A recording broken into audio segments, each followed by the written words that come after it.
everyone, welcome back to my channel. So today I'm going to film an update video on my MacBook M1 Pro. So I didn't think that I was actually going to film this, but since I've posted my last unboxing video, I had a lot of questions to film more of a review and an update on the MacBook. So that's what I'm going to do. Obviously in the first video, I only had it for a couple of days, so I couldn't really give a full review.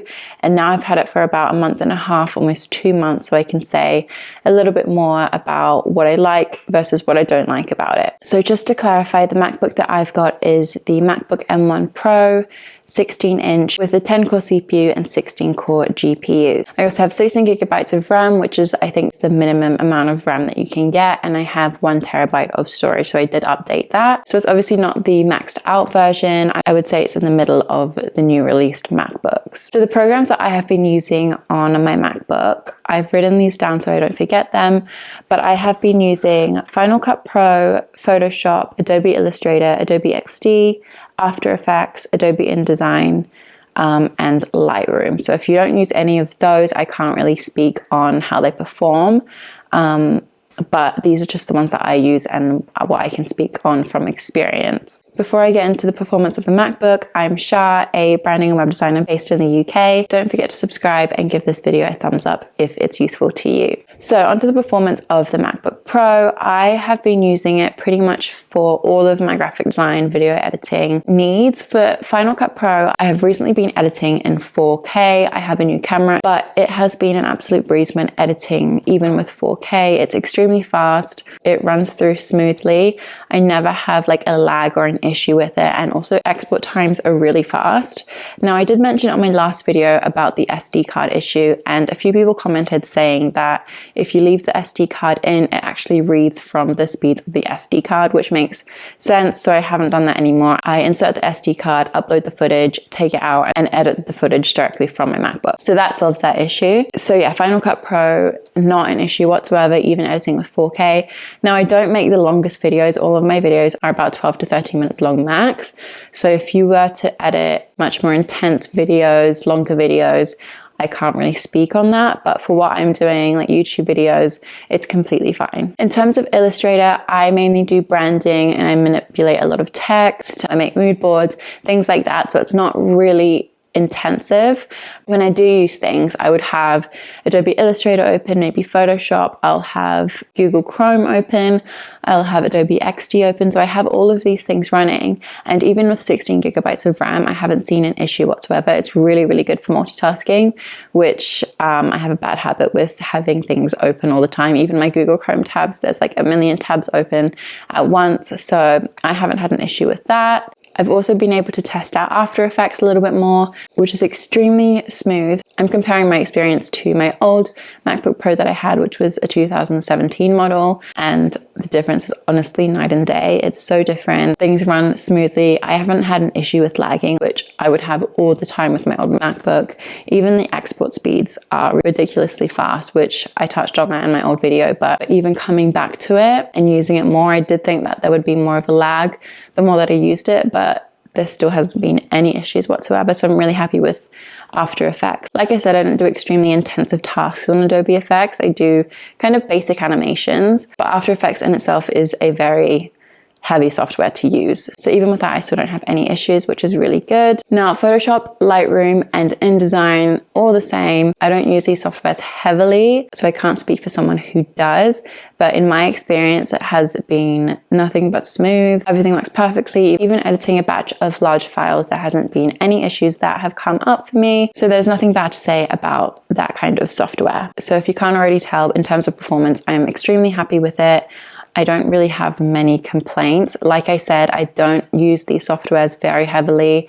I don't do any kind of 3D rendering or things like that. So I can't speak on that, unfortunately. So if you do, I probably would recommend a higher spec MacBook if you are doing really intensive things. But for what I'm doing, even though it's not very intensive tasks, I am still doing it more than a normal person who uses a MacBook. So for someone who's using it as much as I am, I would really, really recommend this MacBook and not say that you need to upgrade to the most expensive one. So moving on to the pros and cons, I'm sure you already know I don't have many cons of this MacBook, but there are a few. But anyway, I'm going to start with the pros first. Now, the pros, I have quite a long list. First of all, like I said, it is extremely, extremely fast. I haven't had any issues with lagging so far. It is still a brand new laptop, so I'm not sure if I'm going to come into any issues with lagging in the future. But for now, everything is really smooth, so I have no complaints there. Like I said, it has no problems with multitasking. I have so many software tabs, everything open all at once, and it handles it completely fine. I also have things open in Google Chrome, like Show It, which is a website development site, which is very intensive for Google Chrome, and I have all of these Adobe softwares open at the same time, and nothing has seemed to slow it down so far. So far, so good. Another thing that's been a huge improvement is the sound and the picture quality. The speakers on this MacBook Pro are amazing. The bass, you can really hear it. It's probably as good as some speakers that you can buy as well. So I love playing music through the MacBook Pro. Also, the colors are so vibrant. It's especially really good as a designer because you can see kind of how the colors look when you're video editing, if you're doing editing on photography. The colors are really true to color, and the screen is really, really bright. Another pro is the extra ports, especially because I'm video editing. It's so easy to put the SD card in. I've had a lot of people say it's not the fastest SD speed reader. I don't know how to say it properly. I'm not like a tech expert, but it's not the fastest reader, but it is pretty fast for me. I haven't had any problems with it. I haven't noticed it being slow or anything like that, but it has been really helpful. And the fact that, you know, if I forget a charger, if I have a USB-C cable, I can still charge it. So it can charge to USB-C and it can charge through the MagSafe port, which is nice to have some options. I have used the HDMI port because I have another screen that I use as well, which is really handy not to have so many different dongles.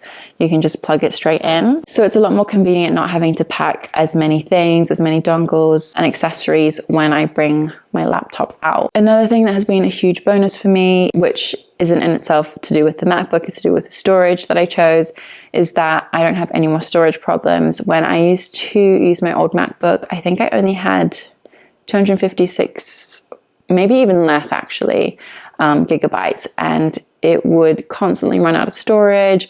I couldn't use Photoshop, I couldn't use Adobe software because it would just say my scratch disks are always full, which is so frustrating. And now I've got 1 terabyte of storage, so I'd never have that problem anymore. I can upload my 4K footage onto the MacBook Pro, and there's never any notifications coming up telling me that I'm out of storage, which is very handy. So I suggest if you are getting a MacBook to upgrade the storage a little bit. I mean, 512 gigs is already really good, but if you don't want to have to worry about you running out of storage in the future, maybe the 1 terabyte is a better option for you. The last thing, which I've noticed a huge difference compared to my last MacBook, is the battery.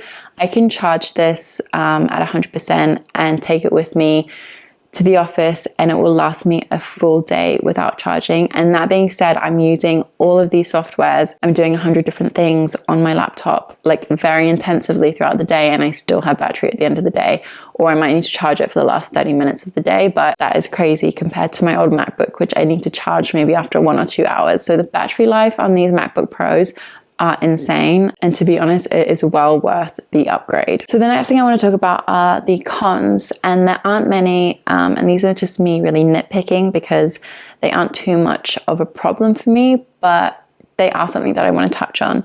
So the first thing is that it is a lot heavier than my old MacBook, and I don't really see this as too much of an issue because I use my MacBook from home a lot of the time, but I do occasionally bring it out. I bring it to the office, and I do feel that extra weight when I carry it with me, which I do carry it in a handbag, so it's on one shoulder, so the weight isn't probably dispersed, which is probably my fault. And if you're wearing a backpack with it, you probably wouldn't have this issue.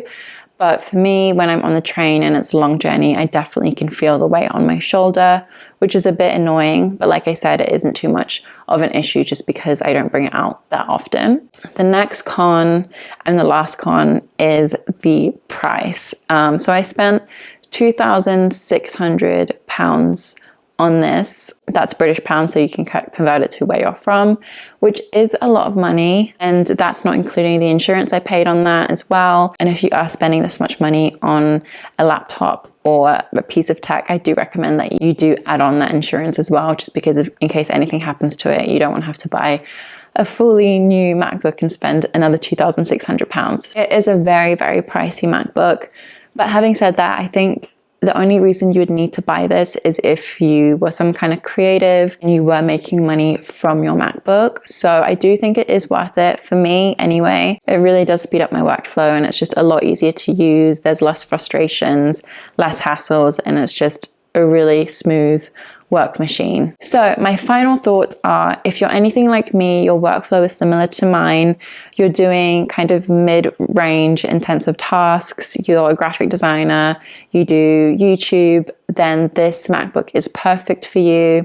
It is such an upgrade from my MacBook 2017 model. Now, if you're thinking that your workflow is much more intensive than mine, you have much more going on, you use 3D rendering, you might want to consider the M1 Max, or maybe just upgrade the RAM, because I'm on 16 gigabytes of RAM, but you can upgrade it because I really don't know how it's going to work with more intensive tasks.